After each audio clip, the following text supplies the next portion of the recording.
So I've just had a very significant zero birthday. I think birthdays that end in zero make you reflective, at least they do me. It still feels like I have a 3 in the front of it, but there's a few more than 3 in front of that 0. So 10 years ago, the plan was that I was going to start my 40s with a bang.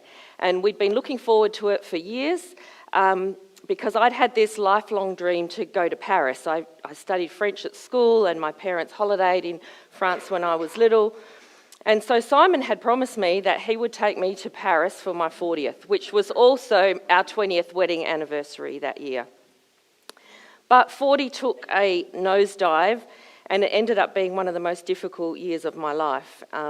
That year I could barely maintain the basics of life, let alone take a life-long trip around the world. And instead of this exciting journey to Paris, I took a very different kind of journey, and it was deep and it was dark and it was debilitating, and it was the journey through burnout, and it was characterised by severe anxiety, panic attacks, and then severe depression, and I was running on empty. So what I want to use what's happened to me, what happened to me 10 years ago, and to understand burnout and to look at why it's important to look after our well-being and why it's a very God-honouring thing to do, and it's a God-honouring aspect of our living. So before we go into my story, I want to take a look at a character in the Bible that also went through burnout. I'm not sure whether you actually have read through some of the Bible characters and done it through the lens of mental health, but because I work in mental health, I pick up some of these things. And I love that the Bible is not a book full of perfect people with perfect lives. It's filled with human imperfections and struggle. But the important thing in these stories is there's a God who chooses to care, and he chooses to be with us and sustain us when life's difficult. So let's have a look at 1 Kings 19, 1-4. And it's the story of Elijah. And it says here, when Ahab got home, he told Jezebel everything that Elijah had done, including the way he'd killed all the prophets of Baal. So Jezebel sent this message to Elijah, "May the gods strike me and even kill me if this time tomorrow I have not killed you just as you killed them." And Elijah was afraid and he fled for his life. And he went to Beersheba, a town in Judah, and he left his servant there. And then he went alone into the wilderness, travelling all day. And he sat down under a solitary broom tree and he prayed that he might die. "I've had enough, Lord," he said. "Take my life, for I am no better than my ancestors who have already died." So there you have it. A classic case of burnout. And it shouldn't have been surprising that this is what Elijah was feeling if you understand what went on in the story before we got to this moment. And we're going to have a little look at it, but I just want to do a little bit of psychoeducation first. So often we think of, we're going to look at the stress that's in Elijah's life, but often what we think of when we think of stress is we think it's something that's bad and it's something that we need to avoid.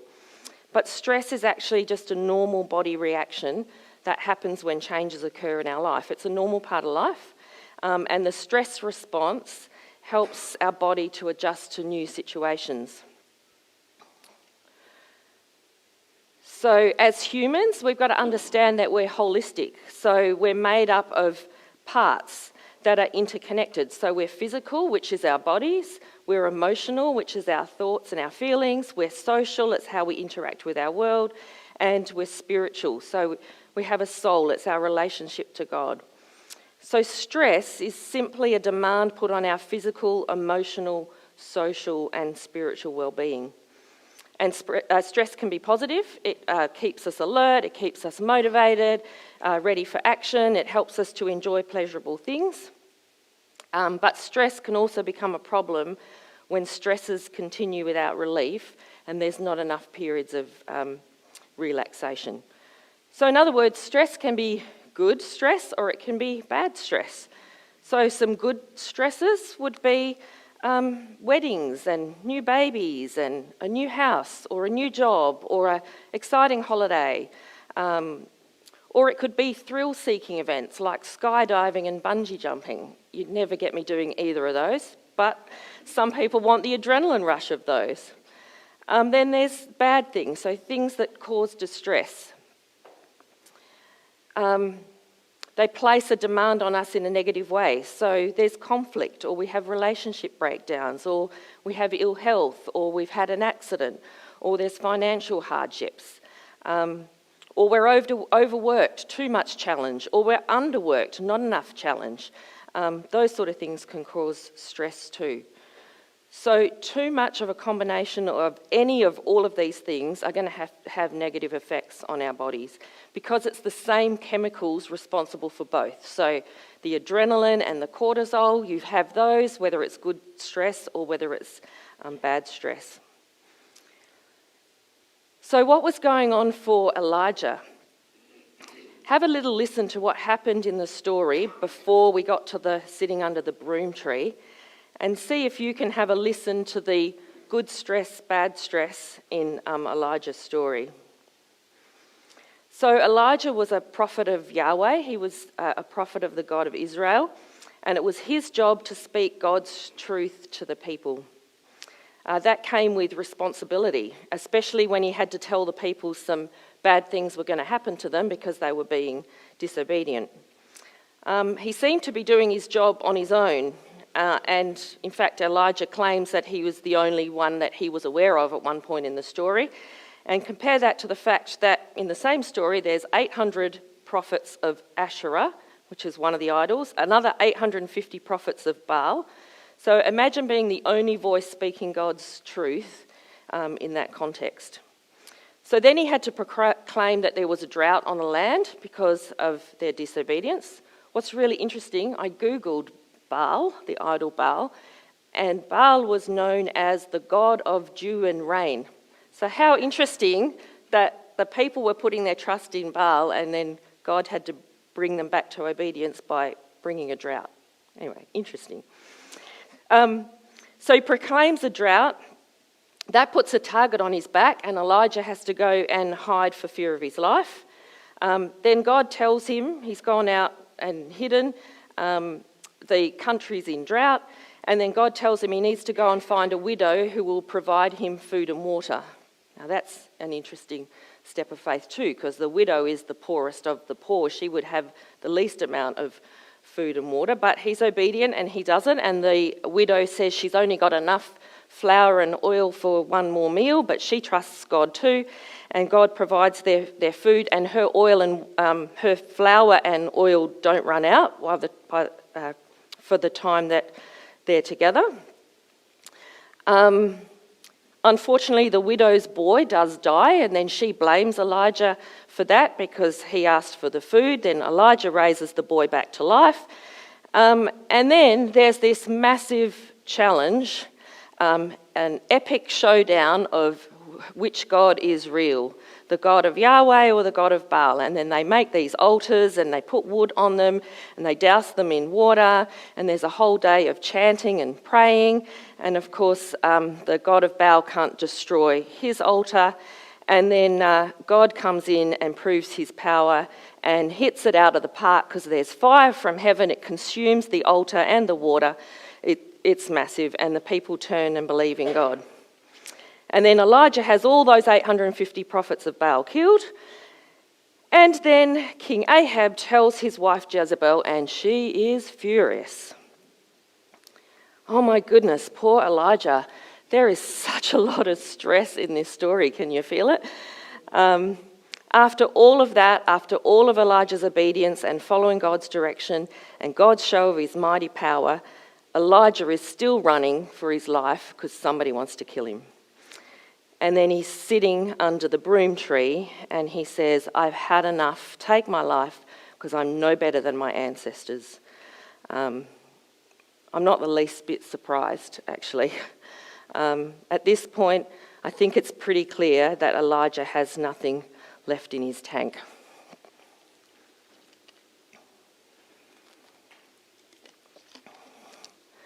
So if stress is the reaction to a demand placed on our bodies, then what exactly is burnout? And I heard somebody explain it recently that stress is the overall arousal of the adrenal system. So stress tends to be kind of biological, we feel it in our body. Burnout is the over arousal of the emotional system, so it's psychological. Burnout is the state of complete mental, physical, emotional, social, spiritual exhaustion. You may notice that it's difficult to engage in activities that you normally found meaningful. You don't care about the things that are important to you anymore. You can experience an increasing sense of hopelessness. So in burnout, we have more stresses than we have the ability to manage. In other words, the demands are great and the resources to meet those demands are few. So either we don't have those resources or we've actually used them all up and there's nothing left. So burnout leaves us exhausted, tired, hopeless, unable to make decisions, unable to perform tasks, apathetic, guilty, sad, anxious, teary, angry, and the list goes on and on. So I want to share with you what happened to me to help you understand this a little better and then to give us some tools that we can do to look after ourselves. So I want to imagine that your life is like a bucket. So everything we are and everything we do and everything we experience are things that get added to the bucket of our lives, and that together is kind of our capacity. So there's some really important things you need to know about buckets. We all have a different capacity for what we're able to carry. Some of us have a smaller capacity to carry the demands of life, and that's okay. Some of us have large buckets and have a huge capacity to carry the demands of life, and that's okay too. Our buckets can grow in size or they can get smaller during our lifetime or in different seasons of life. So, maybe when we were younger, we've got a bucket with more capacity, and as we get older, we just don't have as much capacity anymore. Or it could be the stages of life, the stages of crazy years of young babies. The buckets diminish in size depending on the demand. Maybe it's our health. Maybe we're not as fit as we used to be. Or we're sick. Or maybe there's a lot going on for us psychologically in our emotional world, whether it's our family of origin or we've got some conflicts. So different reasons why we have different buckets. We've actually all been made differently, and it's not good for you to compare your size bucket with someone else's. We need to get to know and live with the capacity of our own bucket. And then one more thing about buckets is that buckets don't start out empty. So we have a whole lot of things that sit in the bottom of our buckets, and some of them have been with us since birth. So things like our personality, our genetics, our family of origin, how we attached when we were children, if we've got a disability, if we've got a long-term illness. All of those things sit in the bottom of our bucket and they interact with what goes into the bucket. So, I have a bucket here. And I have a trusty assistant who's going to help me multitask because I'm wired up and I'm a bit nervous about water and being wired up. So my trusty assistant is going to help me here. So you remember when I said earlier that stress can be good or bad. It's the same chemicals. It's a big responsibility. So I want to show you what was going on for me in my world 10 years ago. So let's start with the good. I was married. No, it's okay. That wasn't stressful. This is how much stress it was. Okay. So I was working part-time in a job that I loved and I felt very called to. You can add water to the bucket as I'm talking. It was demanding, but it was filled with purpose and direction. I was studying part-time. I was also volunteering in some very significant spaces. We had 3 teenagers. They're on the good side. They're on the good side. They were good stress, right? But you know what it's like with teenagers. It's physically and emotionally demanding. You know, we had driving lessons, we had social media. You know, it all goes in the bucket. Those years that we had some milestone years too. So we had one child graduating from primary school in year 7. We had one child finishing high school and going to uni. So there was graduations and transition things. It was kind of busy in our household. And we were also doing renovations to our house in all of that too. All right. So there were some exciting things happening, but the bucket was getting full. Then on the bad side, there were times when work was difficult. No workplace is perfect, and I certainly wasn't perfect either. We had a significant mental health issue that happened to a person in our extended family that was very distressing. It resulted in a hospital admission. There was also a marriage breakdown in our extended family that resulted in a family member living with us for 3 months in that time.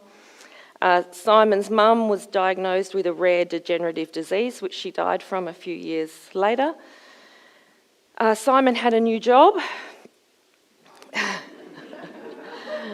And in the middle of all that, our son also ruptured his appendix and spent a week in hospital. So you may as well fill it to the top. It was full.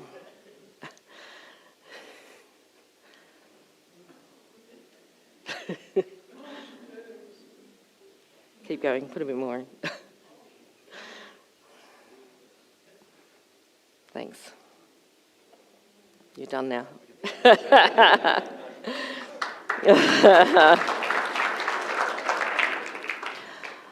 I knew I was in serious trouble. My bucket was full and it was teetering on the verge of running out of resources. And I remember the exact moment that it did. I happened to be having a conversation with someone at work. It was just a normal conversation. It wasn't a stressful conversation. And in the middle of that conversation, I just felt like I'm about to burst into tears. And when I do, I just know I'm not going to stop.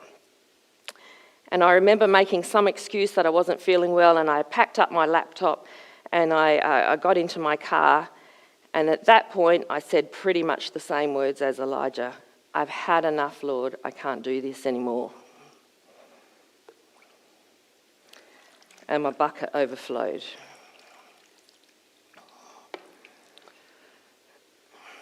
I felt worthless and hopeless, and I was exhausted, and I sobbed all the way to my parents' house, turning up unannounced in a blubbering mess.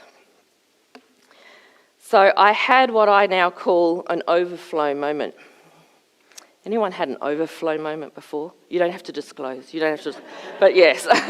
Sorry, I just don't want anyone feeling more vulnerable than they need to be. But yeah, it might not have been dramatic or as severe that the one that plunged me into kind of burnout and depression, but you recognise it as an overflow moment. So here's some things you need to know about overflow moments. Buckets don't overflow because of one event. The conversation I had at work did not cause my burnout, neither did my workplace for that matter. It just happened to be that was the last thing that went into the bucket that caused it to overflow. Sometimes something really insignificant happens and we have this huge emotional reaction and we wonder why so little triggers such an overreaction. And it's not because of that thing, it's because of the accumulation of everything that's in the bucket. Not every overflow moment results in full burnout like it did for me. Overflow moments can be mild to severe. Sometimes overflow moments can look like snapping at the kids at the end of a long, hard day, or we overreact to something somebody says to us, or our boss gives us another job and we feel overwhelmed and then explode. The other thing about overflow moments is that we all display them differently. For me, it's bursting into tears. Often it's bursting into tears for me when I'm overwhelmed. For others, it might be anger, it might be withdrawal. There's all sorts of physical, emotional, psychological reactions that we'll experience that indicate an overflow moment. And minor overflows are as important as the major ones. In fact, the minor ones and their frequency is our body's warning system. And I'd recommend you listen to the minor ones because they might save you from the major ones. And here's the clincher for me, is I should have known better because this is not the first time it's happened to me. This happened to me 20 years earlier in my 20s. And I knew at 40 that my bucket was getting full, and I kept pushing my limits, and I kept postponing opportunities to lower the water level. And you'll know if this is you because what you'll be saying is, I just need to get through the next event, the next project, the next week, the next month. I just need to get through, then I'll slow down. And I think that's what I was doing. So how's your bucket looking at the moment? If you were to draw a line on your bucket and indicate your capacity, where would it be? And I wonder if anyone's feeling like Elijah and finding themselves at their limit and saying, I've had enough.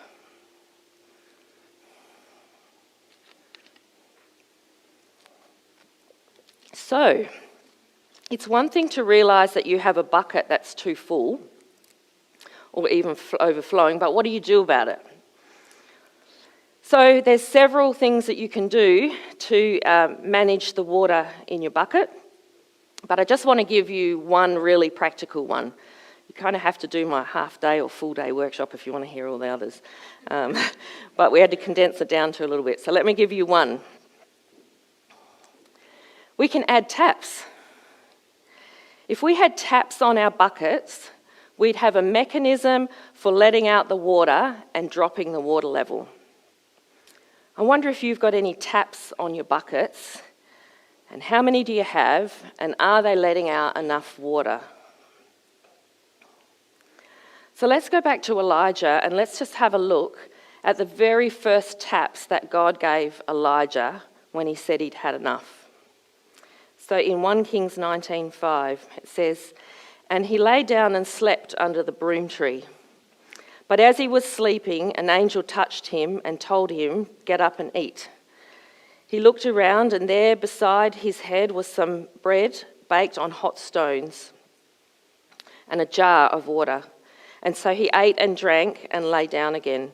And then the angel of the Lord came again and touched him and said, 'Get up and eat some more, or the journey ahead will be too much for you.' So he got up and ate and drank, and the food gave him enough strength to travel 40 days and 40 nights to Mount Sinai." Did you see the taps? Tap number 1 was sleep. Absolutely. Tap number 2 was an angel. That's a pretty cool tap. Essentially, it was someone to care for him.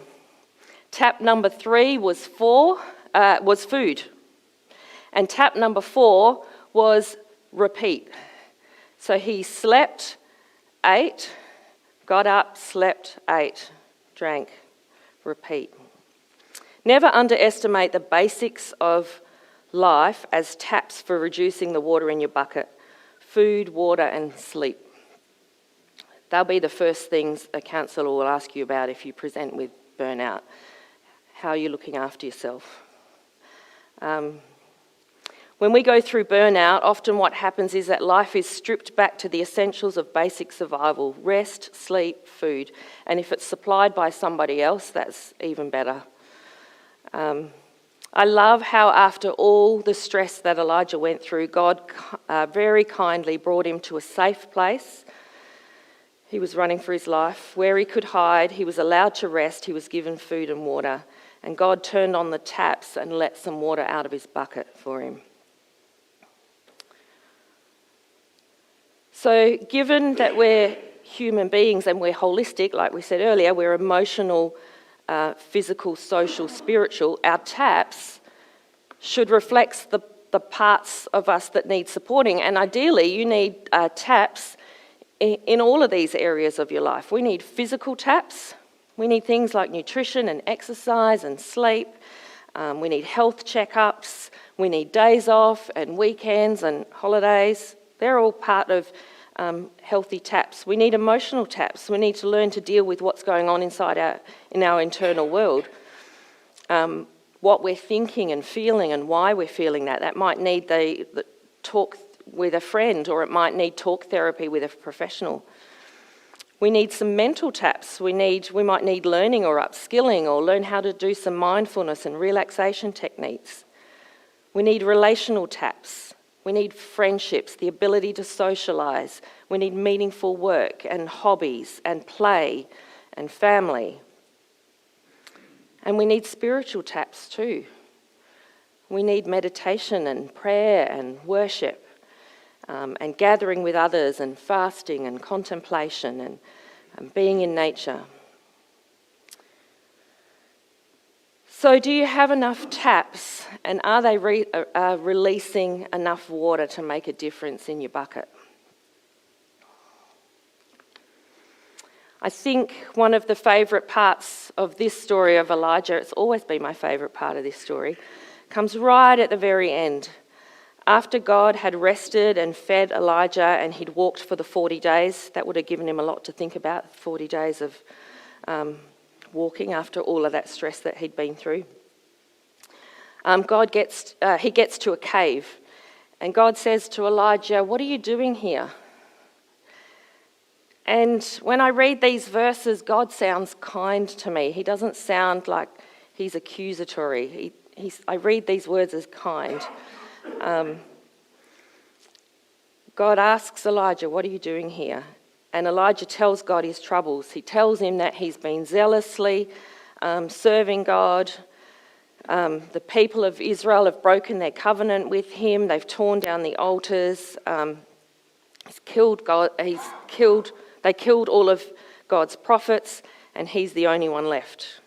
I think what he's saying is, this job's really hard and I can't do it anymore. And God tells him to stand at the entrance of a cave. And then God passes by the entrance of the cave, and Elijah watches all these earthly phenomena happen in front of the cave. There's this huge hailstorm that goes past, and it must be massive because it says it loosens the rocks and it shakes the cave. But it says that God's not in the hailstorm. And then there's an earthquake, and then there's a fire. I wonder if Elijah was looking for God in the power that he saw God when all the altars were destroyed. But God's not in any of those massive events.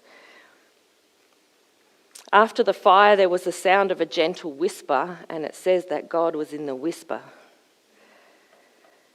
And it's in the whisper that God hears Elijah's exhaustion, and Elijah hears God. And he's gentle and he's caring. And God instructs him to go back to where he came from, and he gives him a plan. God tells him, "I want you to appoint 2 new kings for the nation of Israel, and I want you to anoint Elisha, who will replace him as the prophet." And then God says he's preserved 7,000 people who haven't bowed down to Baal. So Elijah isn't the only one whose heart is turned towards God. There's 7,000 others joining him. And it's in the quiet, caring, soft manner that God comes alongside Elijah and he restores him.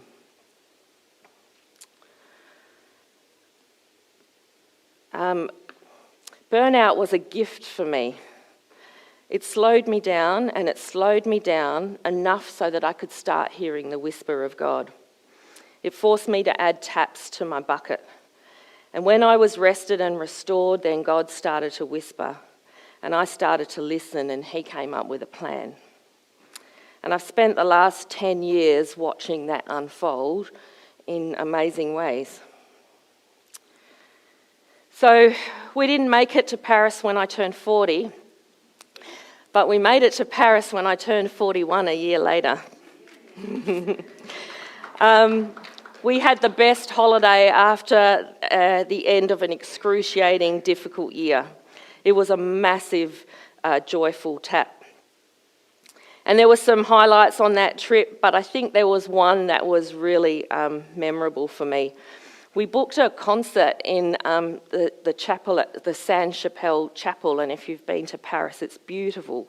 It's got more than 1,000 stained glass windows in it, and it's just beautiful. And we went to a stringed quartet concert there that was playing Vivaldi's Four Seasons. And it was just beautiful. And then when the concert ended and the string quartet went off, they came back and did an encore. And of all the pieces of music they could have played, they played Pachelbel's Canon, which is the piece of music I walked down the aisle to when we got married. And in that moment, at the end of a difficult year, with tears streaming down my face in that beautiful chapel, I felt like God was whispering to me, I see you and I love you. God sees you and he loves you and he cares for you. So let me encourage you to slow down and let yourself be cared for and listen for him in the whisper.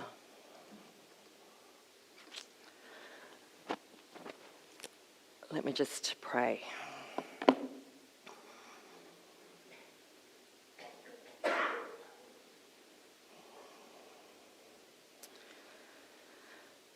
God, we're so busy and we let our lives get so full, and when our lives get full, we don't hear you anymore.